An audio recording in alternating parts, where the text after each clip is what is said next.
പുതിയ പുതിയ നിയമങ്ങൾ KICB കൊണ്ടുവരുന്നുണ്ട്. അപ്പോൾ നമുക്ക് രാത്രി കാലങ്ങളിൽ നമുക്ക് ബാറ്ററിയുടെ ഊർജ്ജമാണ് ഉപയോഗിച്ച് നമുക്ക് കൂടുതൽ എടുക്കേണ്ടതെന്ന് വെച്ച് കഴിഞ്ഞാൽ ഇതിന്റെ PCU മോഡ് നമ്മൾ സെലക്ട് ചെയ്തിട്ടാൽ മതി.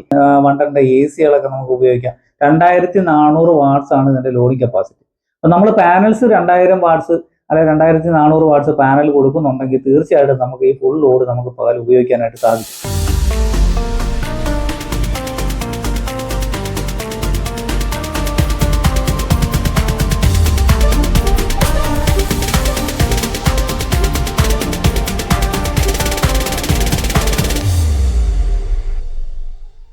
ഹായ് സുഹൃത്തുക്കളെ, എൻ്റെ പുതിയ വീഡിയോയിലേക്ക് എല്ലാവർക്കും സ്വാഗതം. ഇന്ന് ഞാൻ നിങ്ങളെ പരിചയപ്പെടുന്നത് UTL സോളാർ എന്ന് പറയുന്ന കമ്പനിയുടെ 3 kV പുതിയ അപ്ഡേഷനിലുള്ള ഇൻവെർട്ടറിനെ കുറിച്ചാണ്. ഇപ്പോൾ പഴയ ഇൻവെർട്ടറിന്റെ ഡീറ്റെയിൽസുകളൊക്കെ നമ്മുടെ ചാനലിൽ ഒരുപാട് വട്ടം നമ്മൾ ചെയ്തിട്ടുള്ളതാണ്, ഇൻസ്റ്റാളേഷൻ ചെയ്തിട്ടുണ്ട്, അതിന്റെ റിവ്യൂ നമ്മൾ ചെയ്തിട്ടുള്ളതാണ്. അപ്പോൾ ഇത് ലേറ്റസ്റ്റ് ആയിട്ട് വന്നിരിക്കുന്ന UTL സോളാർ എന്ന് പറയുന്ന കമ്പനിയുടെ ഗാമ പ്ലസ് സീരീസിന്റെ GPP 3400 24 വോൾട്ട് എന്ന് പറയുന്ന സീരീസിലേക്കാണ് നമ്മൾ വന്നിരിക്കുന്നത്. ആ ഒരു മോഡലിന് എന്തൊക്കെ വ്യത്യാസങ്ങളാണ് കമ്പനി വരുത്തിയിരിക്കുന്നതും അതിനകത്ത് നമുക്ക് എത്ര വാട്ട്സ് പാനൽ കൊടുക്കാം, അതുതന്നെ ഏതൊക്കെ ബാറ്ററികൾ നമുക്ക് കണക്ട് ചെയ്യാൻ ഒക്കുന്നത്, അപ്പൊ അങ്ങനെയൊക്കെയുള്ള ഡീറ്റെയിൽസുകളാണ് ഇന്നത്തെ ഈ വീഡിയോയിൽ ഞാൻ ഉൾപ്പെടുത്താൻ ഉദ്ദേശിക്കുന്നത്. അപ്പൊ സ്കിപ്പ് ചെയ്യാതെ നമ്മുടെ വീഡിയോ പൂർണ്ണമായിട്ട് കാണാം. അത്യാവശ്യം ഇതിന് വെയിറ്റ് കൂടുതലുള്ളതുകൊണ്ട് നമുക്ക് ഒന്ന് ചരിച്ചു വെച്ചിട്ട് ഇതിനെ എടുത്ത് പുറത്ത് വയ്ക്കാം. അപ്പൊ കമ്പനി ഇതിനകത്ത് നമുക്ക് തരുന്നതെന്ന് പറഞ്ഞാൽ ഫ്യൂസ് 5 ഫ്യൂസിന്റെ പാക്കറ്റ് തരുന്നുണ്ട്. പിന്നെ അതുപോലെ തന്നെ നമുക്ക് ലെഡ് ആസിഡ് ബാറ്ററി ആണ് 2 കണക്ട് ചെയ്യുന്നുണ്ടെങ്കിൽ നമുക്ക് ലിങ്ക് ചെയ്യാൻ വേണ്ടിയുള്ള ലിങ്ക് കേബിൾ നമുക്ക് തരുന്നുണ്ട്. ഇതിൻ്റെ കൂടെ നമുക്ക് സിലിക്ക പാക്കറ്റ്, കാരണം ഇതിനകത്ത് മറ്റ് കൃമികളും കീടകളും ഒന്നും കയറാതിരിക്കാൻ വേണ്ടിയുള്ള സാധനം കേട്ടോ സിലിക്ക. പിന്നെ നമുക്ക് കമ്പനി തരുന്നതെന്ന് പറഞ്ഞാൽ വാറണ്ടി കാർഡ്. അപ്പോൾ ഇതിനകത്ത് നമുക്ക് 36 മാസം വാറണ്ടിയാണ് കമ്പനി തരുന്നത്. നേരത്തെയൊക്കെ എന്ന് പറഞ്ഞാൽ നമുക്ക് 2 വർഷം വാറണ്ടിയാണ് തന്നുകൊണ്ടിരുന്നത്. ഇപ്പോൾ അത് കമ്പനി 3 വർഷത്തേക്കായിട്ട് ഇൻക്രീസ് ചെയ്തിട്ടുണ്ട്. അപ്പോൾ അതിൻ്റെ ഡീറ്റെയിൽസും കാര്യങ്ങളും ഒക്കെ ഇപ്പം ഈ ഒരു കാർഡിനകത്താക്കി മാറ്റിയിട്ടുണ്ട്. അതുപോലെ തന്നെ നമുക്ക് എന്തെങ്കിലും ഇതിനെക്കുറിച്ച് കൂടുതൽ അറിയണമെന്നുണ്ടെങ്കിൽ ഇവിടെ QR കൊടുത്തിട്ടുണ്ട്. ഈ QR സ്കാൻ ചെയ്ത് കഴിഞ്ഞാൽ ഈ പ്രൊഡക്റ്റിനെ കുറിച്ച് കൂടുതലായിട്ട് നമുക്ക് അറിയുവാൻ സാധിക്കും. ഇപ്പോഴത്തെ എന്ന് പറഞ്ഞാൽ നേരത്തേക്ക് നമുക്ക് വാറണ്ടി കാർഡും ഇതിന്റെ ഫുൾ കാറ്റലോഗ് ആയിട്ട് നമുക്ക് തരുന്നുണ്ടായിരുന്നു നേരത്തേക്ക്, 2 വർഷത്തിന് മുമ്പൊക്കെ. അതിനുശേഷം ഇപ്പം ഇതുപോലെ ഒരു കാർഡാക്കി മാറ്റിയിട്ടുണ്ട്. വാറണ്ടി ഡേറ്റും കാര്യങ്ങളും ഒക്കെ ഇതിനകത്താണ് വരുന്നത്. അറിയേണ്ടവർക്ക് ഇത് സ്കാൻ ചെയ്ത് കഴിഞ്ഞാൽ അതിന്റെ ഫുൾ ഡീറ്റെയിൽസ് കിട്ടും.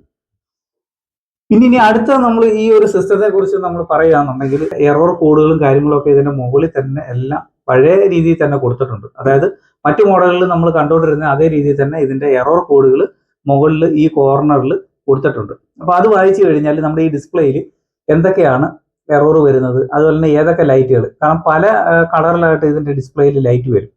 പച്ച ഉണ്ട്, ഓറഞ്ച് ഉണ്ട്, റെഡ് ഉണ്ട്, അതിന് ലൈറ്റ് ഗ്രീൻ ഉണ്ട്, ലൈറ്റ് ഓറഞ്ച് ഉണ്ട്, അങ്ങനെ കുറെ കളറുകൾ ഇതിനകത്ത് വരും. ഇടയ്ക്കിടയ്ക്ക് നമുക്ക് ഓരോ ഫംഗ്ഷനിൽ വരുന്നതാണ്. അപ്പൊ അതൊക്കെ എന്തൊക്കെയാണ്, അതുപോലെ തന്നെ എറർ കാണിക്കുമ്പോൾ എന്തൊക്കെ വരും, അതെല്ലാ ഡീറ്റെയിൽസും കമ്പനി ഇവിടെ കൊടുത്തിട്ടുണ്ട്. നമുക്ക് അത് വായിച്ചു നോക്കിക്കഴിഞ്ഞാൽ അതിന്റെ ആ സിമ്പിൾ അനുസരിച്ച്, അതിന്റെ ആ വെട്ടം അനുസരിച്ച് നമുക്ക് മനസ്സിലാക്കുവാനായിട്ട് സാധിക്കും.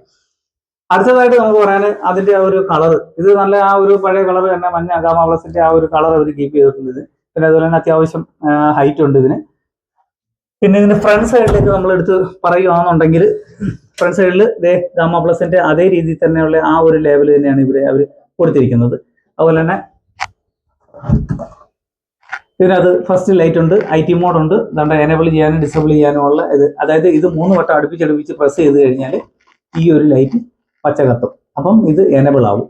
അതുപോലെ തന്നെ നമുക്ക് ലിഥിയം ബാറ്ററിയും ലെഡ് ആസിഡ് ബാറ്ററിയും കൊടുക്കാനുള്ള ഓപ്ഷൻസും ഇവിടെ ഉണ്ട്. അത് നമ്മൾ ഇതുപോലെ 3 വട്ടം ഇങ്ങനെ പ്രസ് ചെയ്ത് കഴിയുമ്പോൾ നമുക്ക് ഇതിനകത്ത് ലൈറ്റ് കത്തിക്കുക. അതുപോലെ ആ ഒരു ഓപ്ഷൻസ് നമുക്ക് അവിടെ സെലക്ട് ചെയ്യാനെടുക്കും. അതായത് നമുക്ക് ലെഡ് ആസിഡ് ബാറ്ററി ആണ് ഇതിനകത്ത് കണക്ട് ചെയ്യുന്നുണ്ടെങ്കിൽ നമുക്കത് ആ ഒരു സെലക്ഷൻ ഇടാം. അത് മാറ്റിയിട്ട് നമ്മൾ ലിഥിയം ബാറ്ററിയാണ്, കാരണം നമ്മുടെ ലെഡ് ആസിഡ് ബാറ്ററി നമ്മളിപ്പം നിലവിൽ നമ്മുടെ കയ്യിൽ ഇരിക്കുന്ന ആ ഒരു ബാറ്ററിയിലാണ് ഇത് കണക്ട് ചെയ്യുന്നുണ്ടെങ്കിൽ ആ ബാറ്ററി കംപ്ലൈന്റ് ആകുന്നത് വരെ നമുക്ക് ഇത് ഉപയോഗിക്കാം. ആ ബാറ്ററി കംപ്ലൈന്റ് ആയതിനു ശേഷം നമ്മൾ ലിഥിയം ബാറ്ററിയാണ് പർച്ചേസ് ചെയ്യുന്നുണ്ടെങ്കിൽ നമുക്ക് ആ ലിഥിയം ബാറ്ററി അതിനകത്ത് നെഗറ്റീവും പോസിറ്റീവും കണക്ട് ചെയ്യുക. അതുപോലെ തന്നെ ഈ ഒരു ഓപ്ഷൻസ് നമ്മളിവിടെ സെലക്ട് ചെയ്തിടാനും മറക്കരുത്. അപ്പോൾ ലിഥിയം ബാറ്ററിയുടെ ആ ഒരു സെറ്റിംഗ്സിലേക്ക് പോകും. അപ്പോൾ നമുക്ക് 2 ബാറ്ററി നമുക്ക് ഏത് സമയത്ത് വേണമെങ്കിൽ എങ്ങനെയാണ് യൂസ് ചെയ്യാം. കേടായ നമുക്ക് ലിഥിയം ബാറ്ററി വെക്കാം, അതല്ല ലെഡ് ആസിഡ് ബാറ്ററി ആണ് ലെഡ് ആസിഡ് ബാറ്ററി വെക്കാം. അടുത്തതെന്ന് പറഞ്ഞാൽ നമ്മുടെ മെയിൻ ബട്ടൺ ആണ്, ഓൺ ഓഫ് ബട്ടൺ ആണ് ഇതിന്റെ ഈ റെഡ് ഈ കാണുന്ന. അത് എല്ലാ മോഡലുകൾക്കും അതേ രീതിയിൽ തന്നെ. അടുത്തത് നമ്മുടെ ബൂസ്റ്റ് ചാർജിങ് എനേബിൾ. ഈ ബൂസ്റ്റ് ചാർജിങ് എന്ന് പറഞ്ഞാൽ നമ്മുടെ ലെഡ് ആസിഡ് ബാറ്ററിയും നമ്മൾ സാറിനെ ഇപ്പോൾ ചാർജ് ചെയ്യുന്ന പറഞ്ഞാൽ 10 ആംപിയർ അതുപോലെ 12 ആംപിയർ വരെയൊക്കെയാണ് ചാർജ് ചെയ്യുന്നത്. നമുക്കൊരു 5 ആംപിയറോടൊക്കെ ബൂസ്റ്റ് ചെയ്ത് കിട്ടാനായിട്ട് ഈ ഒരു പച്ച ബട്ടൺ 3 വട്ടം അടുപ്പിച്ചെടുപ്പിച്ച് പ്രസ് ചെയ്ത് വളരെ ഫാസ്റ്റ് ആയിട്ട് വേണം കേട്ടോ ചെക്ക് ചെയ്യാൻ. 3 വട്ടമാണ് കമ്പനി പറയുന്നത് അടുപ്പിച്ചെടുത്ത് ഞെക്കാം. അപ്പോൾ പച്ച ലൈറ്റ് കത്തും, അത് എനേബിൾ ആവും ബൂസ്റ്റിലേക്ക്. അത് കഴിഞ്ഞാൽ ഏറ്റവും അടിയിലാണ് നമ്മുടെ ഗ്രിഡ് ചാർജിങ് ഓപ്ഷൻസ്. അതും ഇതേപോലെ തന്നെ നമുക്ക് അടുപ്പിച്ചടുപ്പിച്ച് 3 വട്ടം വളരെ ഫാസ്റ്റായിട്ട് 3 വട്ടം പ്രസ് ചെയ്ത് കഴിഞ്ഞാൽ ഈ പച്ച ലൈറ്റ് കത്തും. കത്തി നിൽക്കുന്ന സമയത്ത് നമ്മുടെ ഗ്രിഡ് ചാർജിങ് ഓഫാണ്. അതായത് ഗ്രീൻ ലൈറ്റ് കത്തി നിൽക്കുകയെന്നുണ്ടെങ്കിൽ നമുക്ക് ഗ്രിഡ് ചാർജിങ് ഓഫാണ്. അതേസമയം നമ്മൾ ഈ ലൈറ്റ് ഓഫ് ചെയ്ത് വെച്ചാൽ ഗ്രിഡ് ചാർജിങ് ഓണാണ്. അതാണ് അതിന്റെ ഫംഗ്ഷൻ. പക്ഷേ ഈ ഒരു ബട്ടൺ നമ്മൾ സെലക്ട് ചെയ്യുന്ന സമയത്ത് വേറെ ഇതിനകത്ത് ഒരു ഫംഗ്ഷൻ കൂടി ഉണ്ട്. ഒരു വട്ടം പ്രസ് ചെയ്ത് കഴിഞ്ഞാൽ നമ്മുടെ ഡിസ്പ്ലേയിൽ ഹോൾഡ് എന്നായിരിക്കും എഴുതി കാണിക്കുന്നത്. അത് പ്രത്യേകം ശ്രദ്ധിച്ചോണം. ഈ ഹോൾഡ് എന്ന് എഴുതി കാണിച്ചു കഴിഞ്ഞാൽ ഈ അടുത്ത ഫംഗ്ഷൻ ഒന്നും വർക്ക് ചെയ്യത്തില്ല. നമ്മൾ ഇതേ തന്നെ 3-4 വട്ടം പ്രസ് ചെയ്താലും ഇത് അനങ്ങത്തില്ല. അപ്പൊ ആ ഹോൾഡ് നമ്മൾ ഒരു വട്ടം കൂടെ പ്രസ് ചെയ്താൽ ഹോൾഡ് മാറ്റിയതിന് ശേഷം വേണം നമ്മുടെ ഫംഗ്ഷൻസ് കാര്യങ്ങളൊക്കെ ഇതിനകത്ത് സെലക്ട് ചെയ്യാൻ. ഇല്ലെങ്കിൽ സെലക്ട് ആവത്തില്ല. അതുപോലെ തന്നെ ഇതിനകത്ത് 15 സെക്കൻഡ് പ്രസ് ചെയ്ത് പിടിച്ചു കഴിഞ്ഞാൽ ജനറേറ്റർ മോഡ് വരും. ജനറേറ്റർ മോഡ് വരുന്ന സമയത്ത് നമുക്ക് ഈ ഗ്രീൻ ലൈറ്റ് ബ്ലിങ്ക് ചെയ്ത് ഇങ്ങനെ കത്തിക്കൊണ്ടിരിക്കും.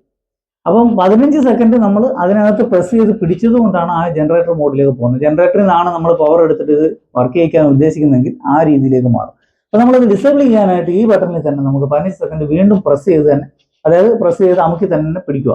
15 സെക്കൻഡ് കഴിയുമ്പോഴത്തേക്കും ഒരു ബസർ കേൾക്കും. ഈ ഒരു DG mode, diesel generator mode off ആവും. ബൂസ്റ്റ് ചാർജിങ് എന്ന് പറയുന്ന ആ ഒരു ബട്ടണിൽ നമ്മൾ 15 സെക്കൻഡ് പ്രസ് ചെയ്ത് പിടിക്കുകയാണെന്നുണ്ടെങ്കിൽ നമുക്ക് ഇതിന്റെ മോഡുകൾ മാറ്റാനുള്ള ഓപ്ഷൻ ആയിരിക്കും വരുന്നത്. പിന്നെ ഹൈബ്രിഡ്, സ്മാർട്ട്, അതുപോലെ തന്നെ PC മോഡ്, 3 ബോർഡിന്റെ ആ മോഡുകൾ സെലക്ട് ചെയ്യാനുള്ള ഓപ്ഷൻ. അപ്പൊ ഏതാണ് സെലക്ട് ചെയ്ത് വെച്ചിരിക്കുന്നത് വെച്ചാൽ അവിടെ ബ്ലിങ്ക് ചെയ്തുകൊണ്ടിരിക്കും. അപ്പോൾ മുകളിലത്തെ താഴത്തെ ബട്ടൺ സെലക്ട് ചെയ്യുന്നതാണ് അപ്പും ഡൗണും. ഇപ്പം നമ്മൾ മേളോട്ട് സെലക്ട് ചെയ്യുക. സെലക്ട് ചെയ്തിട്ട് ഓക്കെ ബട്ടണാണ് ഈ ഒരു ഏറ്റവും അടിയിൽ കാണുന്ന നമ്മുടെ ഈ ഗ്രിഡ് ചാർജിങ് മോഡ് അല്ലെ എനബിൾ മോഡ് എന്ന് പറയുന്നത് ഓക്കെ ബട്ടൺ സെലക്ട് ചെയ്ത് കഴിഞ്ഞാൽ നമുക്ക് ഹൈബ്രിഡിൽ മാറ്റാം, അല്ലെങ്കിൽ സ്മാർട്ട് മോഡിൽ മാറ്റാം, PCയും മാറ്റാം. അപ്പോൾ നമുക്കത് ഇതാണ് അതിന്റെ ഓപ്ഷൻ വരുന്നത്. ഇതൊക്കെയാണ് ഇതിന്റെ സെറ്റിംഗ്സിനെ കുറിച്ച് പറയാൻ. പിന്നെ ഇതിന്റെ ബാക്ക് സൈഡിലേക്ക് നമുക്ക് നോക്കാം. ഫ്രണ്ട് സൈഡിൽ നമ്മുടെ ഗാമ പ്ലസിന്റെ ആ ഒരു 1 KB, 2 KB, 3 KB പഴയ മോഡൽ സീരീസും ആ ഒരു സീരീസും അതേ സെയിം തന്നെ കളറും അതിന്റെ പാറ്റേണും ഒക്കെ അവർ കൊടുത്തിട്ടുണ്ട്. നമുക്ക് ഇനി ഇതിന്റെ ബാക്ക് സൈഡിലേക്ക് ഒന്ന് നോക്കാം.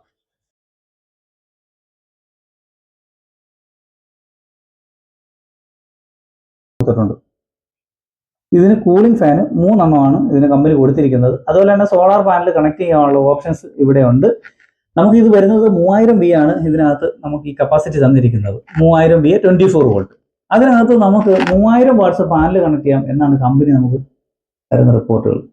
അതായത് 2400 വാട്ട്സ് നമുക്ക് ലൈവ് ലോഡ് ഓടിക്കാം.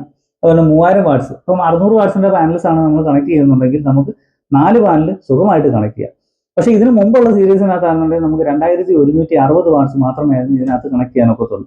ഇപ്പൊ എന്ന് പറഞ്ഞാൽ അപ്ഗ്രേഡ് ചെയ്തിട്ട് അത് 3000 വാട്ട്സോളം നമുക്ക് കണക്ട് ചെയ്യാം. അതായത് 625 വാട്ട്സ് ആണ് വരുന്നത്, അല്ലെങ്കിൽ 700 വാട്ട്സാണ് വരുന്നതിൽ ആ ഒരു രീതിയിലേക്ക് കണക്ട് ചെയ്യാം എന്നതിന് വേണ്ടിയാണ് ഇപ്പം 3000 വാട്ട്സ് കപ്പാസിറ്റി അതിനകത്ത് കൊടുത്തിട്ടുണ്ട്.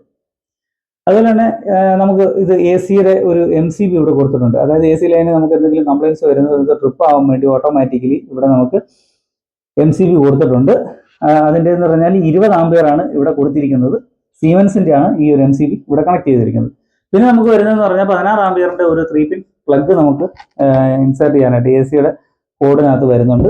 അതുപോലെ തന്നെ ഇവിടെ നമുക്ക് 6 ആംപിയറും എടുക്കാം, 16 ആംപിയറും എടുക്കാനുള്ള ഒരു സോക്കറ്റ് നമുക്ക് ഇവിടെ തന്നിട്ടുണ്ട്. അതുപോലെ തന്നെ അത്യാവശ്യം നല്ല ഒരു കനമുള്ള ഒരു കേബിള് നമുക്ക് ഇതിനകത്ത് ബാറ്ററിക്കകത്ത് കണക്ട് ചെയ്ത് തരുന്നുണ്ട്. അത് നല്ല ക്വാളിറ്റി ആയിട്ട് തന്നെ അവർ റെഡിയാക്കി തന്നിട്ടുണ്ട്. അതുപോലെ തന്നെ ഇവിടെ SPB റിവേഴ്സ്, നമ്മുടെ സോളാർ പാനലിന്റെ പവർ നമ്മൾ ഇവിടെ നെഗറ്റീവ് പോസിറ്റീവ് തിരിഞ്ഞു പോയാൽ ഈ ഒരു ലൈറ്റ് ഇവിടെ ഒരു ഇൻഡിക്കേറ്റർ നമുക്ക് പ്രകാശിച്ച് കാണും. അതുവശം നമുക്ക് നെഗറ്റീവ് പോസിറ്റീവ് തിരിഞ്ഞു പോയാൽ ഈ ലൈറ്റ് കത്തും. കറക്റ്റ് ആയിട്ടാണെന്നുണ്ടെങ്കിൽ ഈ ലൈറ്റ് കത്തില്ല. അപ്പോൾ SPB റിവേഴ്സ് മോഡ് എന്ന് പറഞ്ഞിട്ടൊരു ലൈറ്റ് കത്തുന്നുണ്ട്. അപ്പോൾ ഇതിന്റെ മോഡൽ നമ്പർ വന്നിട്ട് GPP 3400, 3000 VA 24 വോൾട്ട് ആണ്, 230. അടുത്തതെന്ന് പറഞ്ഞാൽ നമുക്ക് VOC, ഇതിനകത്ത് പാനൽസ് കൊടുക്കുന്ന VOC എന്ന് പറഞ്ഞാൽ 60 വോൾട്ട് മുതൽ 106 വോൾട്ട് വരെയാണ് ഇതിന്റെ VOC കമ്പനി പറയുന്നത്. നമുക്ക് ഇതിനെക്കുറിച്ച് കൂടുതൽ അറിയണമെന്നുണ്ടെങ്കിൽ ഈ ഒരു QR നമ്മൾ സ്കാൻ ചെയ്ത് കഴിഞ്ഞാൽ ഈ ഒരു മോഡലിനെ കുറിച്ച് കൂടുതലായിട്ടുള്ള ഡീറ്റെയിൽസ് കാണുവാനായിട്ട് സാധിക്കും.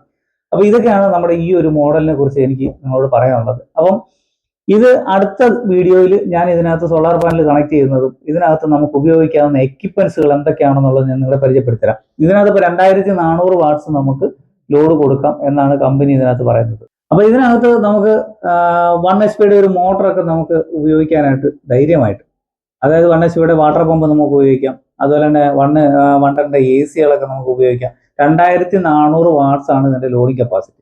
അപ്പൊ നമ്മൾ പാനൽസ് 2000 വാട്ട്സ് അല്ലെങ്കിൽ 2400 വാട്ട്സ് പാനൽ കൊടുക്കുന്നുണ്ടെങ്കിൽ തീർച്ചയായിട്ടും നമുക്ക് ഈ ഫുൾ ലോഡ് നമുക്ക് പകൽ ഉപയോഗിക്കാനായിട്ട് സാധിക്കും. ലൈവായിട്ട് നമുക്ക് ഉപയോഗിക്കാം. അതുപോലെ തന്നെ ഇനിയുള്ള സമയത്ത് പറഞ്ഞാൽ പുതിയ പുതിയ നിയമങ്ങൾ KICB കൊണ്ടുവരുന്നുണ്ട്. അപ്പം നമുക്ക് രാത്രി കാലങ്ങളിൽ നമുക്ക് ബാറ്ററിയുടെ ഊർജ്ജമാണ് ഉപയോഗിച്ച് നമുക്ക് കൂടുതൽ എടുക്കേണ്ടതെന്ന് വെച്ച് കഴിഞ്ഞാൽ ഇതിന്റെ PCU മോഡ് നമ്മൾ സെലക്ട് ചെയ്ത് ഇട്ടാൽ മതി. അപ്പോൾ ബാറ്ററിയുടെ ഊർജ്ജം മാക്സിമം നമുക്ക് ഉപയോഗിക്കാനായിട്ട് സാധിക്കും. അപ്പോൾ 2 ബാറ്ററി വെച്ചിട്ട് നമ്മൾ സാധാരണ ഒരു കുടുംബത്തിൽ ഒരു നോർമൽ AC ഉപയോഗിക്കാതെ നമ്മൾ ലൈറ്റും ഫാനും ഒക്കെയാണ് ഉപയോഗിക്കുന്നതെങ്കിൽ രാത്രി മൊത്തം നമുക്ക് 2 ബാറ്ററി വെച്ചിട്ട് വേണമെന്നുണ്ടെങ്കിൽ നമുക്ക് ഉപയോഗിച്ച് കറണ്ട് ബില്ല് കുറയ്ക്കുവാനായിട്ട് സാധിക്കും. ഇനിയുള്ള സമയം എന്ന് പറഞ്ഞാൽ ഓൺ ഗ്രിഡിനെക്കാട്ടി കൂടുതൽ പ്രയോജനം ഓഫ് ഗ്രിഡ് തന്നെയാണ് എന്നാണ് എൻ്റെ വിശ്വാസം. നമ്മൾ സേവ് ചെയ്യുന്ന ഊർജ്ജം നമുക്ക് തന്നെ ഉപയോഗിക്കുക. നമുക്ക് ഇപ്പം KICB കൊടുക്കണമെന്ന് നിർബന്ധമൊന്നും ഇല്ലെന്നുണ്ടെങ്കിൽ നമ്മൾ തന്നെ സേവ് ചെയ്ത് ഉപയോഗിക്കാനായിട്ട് ശ്രമിക്കുക. അതായിരിക്കും ഏറ്റവും കൂടുതൽ ബെറ്റർ.